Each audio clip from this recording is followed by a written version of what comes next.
1, 2, 3, 6. We got no issues, you my shade butter, baby. I can't forget you, you a special kind of lady.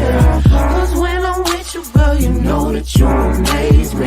Shade butter, save me, my shade butter, baby. Ooh, we got no issues, you my shade butter, baby. I had to get you, you a special kind of lady. And when I'm with you, girl, I can't forget you.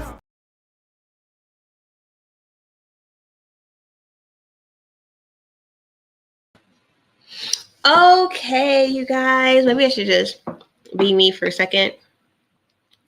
I'm switching to the solo layout because it is me, Jamie, with Jay's Morning Coffee, the owner and creator, where we believe in restoring mind, body, and spirit because healthy hair and skin isn't a trend, it's a rule. Sorry, my little, trying something different. I'm not in my little office right now, and so I tried to put the little camera at the top of my thing, and I'm not quite sure that I like it. Anywho, we are back with our Witches Edition in the Renewing Mind segment. And listen, you guys, like, I get excited when I learn about stuff, okay? Because I was told way back in the day, I used to watch this guy, the Forerunner 77. Please check him out. He is so dope. Okay, so I used to watch the Forerunner 77, and I remember him saying that the English language was witch language, and it's because the etymology of a lot of words have been changed, and or our language has a lot of Latin and German and all of that stuff mixed into it, right? So I'm like, shoot, where did this man get this stuff from, right? Like, what is he talking about? Well, anyways, I found an article, and it is pretty interesting.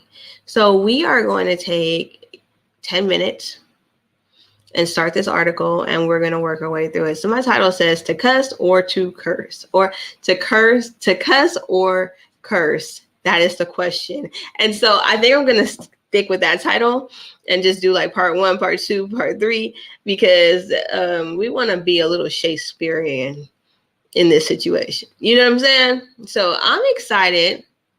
Sorry. Like, I feel like the sun be coming through some of my curls sometimes, and that's not really what I wanted to do.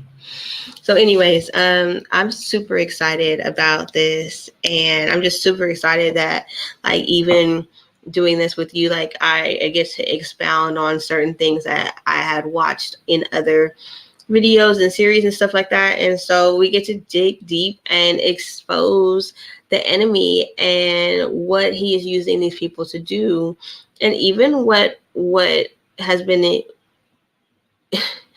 he's so crafty. What he's done to have people be cursing themselves and stuff like that and not know, you know what I'm saying? Because anyways, because we don't take the time to research. So let me pull the screen up, and it's right there. And so this article, and I'll have to actually go to where I can read it, because unless I can get the layout to pull up bigger. Okay. It says, all right, you guys. So view tab in StreamYard. See, I'm trying to get it to where I can. All right. So at the top, it says managing editor and logo file, Andy Holland Beck reveals the sometimes surprising roots of common English words and phrases. Remember, etymology tells us where a word comes from, but not what it means today. And I'm going to skip down slightly because none of that was really, I mean, it's going to take too long if I do it that way.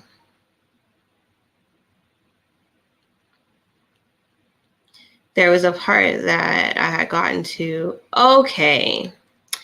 So we'll start with At least that's how academia understood the word.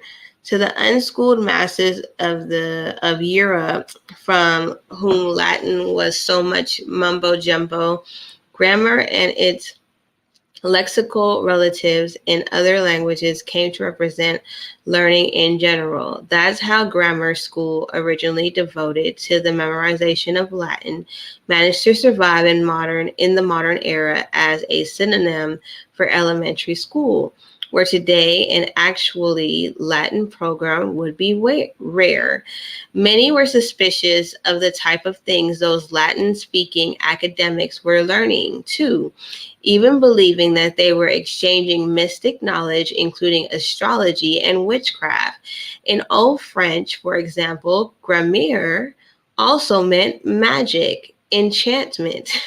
Over time, and influenced by words like grimace, grammaire led to the English and French word grimoire, a book of spells. I'm sorry. Oh my gosh. Listen to what I just said. It said in Old French, for example, grammaire also meant magic, enchantment. Over time, and influenced by words like grimace, grammaire, led to the English and French word grimoire, a book of spells. Y'all. Occult connotations didn't pass English by either. Grammar, as well as the practically obsolete word grammera, both also denoted witchcraft and the study of magic. And so it's a Scots speaker adopted these words too. But then sometime in the early 1700s, grammar's first R shift to an L, it's R shifts to an L. Okay, so they changed the letter. It's during this time that we start to find written use of glamour, or as we spell it today, glamour.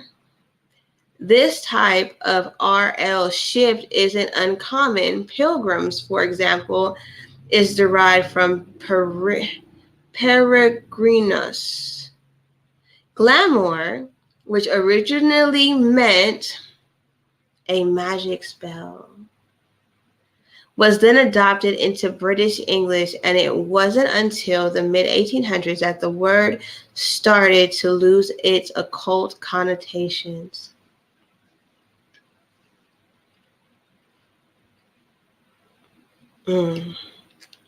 But even today, there's still a little magic in glamour and an illusionary attractiveness that might momentarily enchant us. There's not much glamour in grammar these days, though, except for the type of people who would celebrate National Grammar Day. People like us know grammar is no mystic language, no set strictures hemming in what and how we allow to speak and write. We are the people who are, as Roy Peter Clark writes in The Glamour of Grammar, embrace grammar in a special way, not as a set of rules, but a box of tools. And so as a grammar person, he just said grammar, that he says grammar is something to be afraid of, and that's a lie.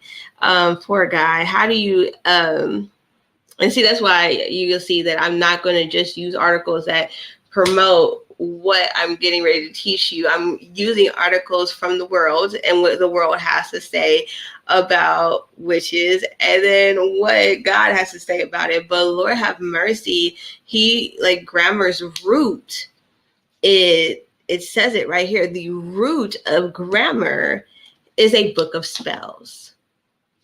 And so I want to end today's Jay's Morning Coffee with the legitimate question. How does that make you feel to see that when a grammar student decided to go a little deeper into the root of our language and language in general, right? That it says, and it's not even language, a root of certain languages. They went to Latin, Europe, everything. That it says that it was a book of spells.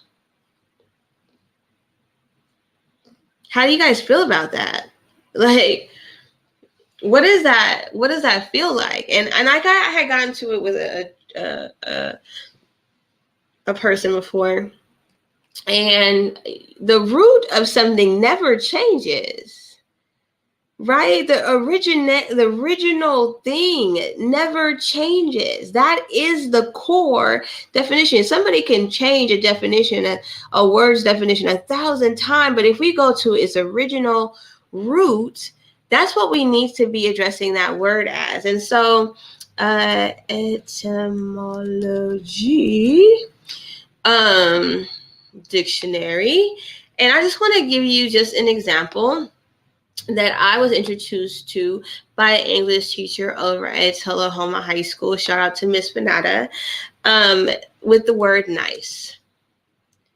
Because Jamie felt some type of way when I seen that, because you always be like, people always like, Jamie, you're so nice. And it says Mediterranean seaport of France, seated ancient Nacis, from Greek Nikias, victorious, from Niki, victory. Nice is from, I don't know. I'm trying to figure out. Oh, okay. All right. So in the late 1300s, nice meant foolish, ignorant, frivolous, senseless, careless, clumsy, weak, poor, needy, simple, stupid, silly, foolish. And so now when you hear the word nice, you probably feel the way that I do, is that's an insult. The word nice is a legitimate insult. And so I'm going to end that there, and we're going to dive into, I'm going to try to find an article that a Christian has wrote, because this actually came from somebody who doesn't believe, he's not a believer. He was just doing research. So I love stuff like that too. And then I'm going to go ahead and find an article from a believer. And we're going to continue to dive deep into language and what that means. Because if you remember, if you ever had to take Spanish, a lot of times the sentences were flipped. Okay. And so people like to call it backwards writing, but is it truly backwards? Like, who's in the wrong and who's in the right in the situation? And so we're going to dig into like Hebrewic language too, because that was different. And so was the other languages derived from witchcraft? Like, is it a witch language? Do you end up casting spells on people? Because it says that grimoire, it means a book of spells. And that's how I end that today. Wow. I wasn't expecting to read that in the article. I actually was reading it at the same time. I had just read that little middle paragraph, and I was like, oh, this seems like a really interesting thing to look at, to read. I'll put the link to it in the description. Check it out for yourself. Let me know your thoughts. Drop a comment or something like that. Share the video, because this is going to get interesting. It's going to make you think, and that's the point. So at the end of the day, I love you guys. I'm Jamie with Jay's Morning Coffee. Please don't come for me, because I've just got something to say. That's it. All I got something to say. Your girl just got something to say. All right. Y'all have a good one. Thank you for your time. And I'm going to play this beautiful little commercial, and then I'm out. Peace.